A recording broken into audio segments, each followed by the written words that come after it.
هیچ وقت جمله من اگر جاش بودم فلان کارو میکردم رو به لب نیارید، بیان نکنید.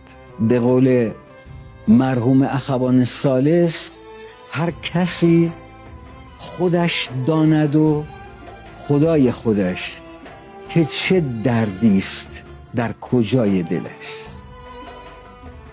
شما فقط زمانی حق داری در مورد راه رفتن کسی نظر بدی که حتما یه مقدار از مسیر رو با کفشای اون راه رفته باشی. یادتون نره اگر کسی رو قضاوت کردید، کائنات، سرنوشت اونقدر دنبالت میکنه که بالاخره یه جایی تو رو با همون شرایط گیر بندازه، حتما نوش تو میگیره.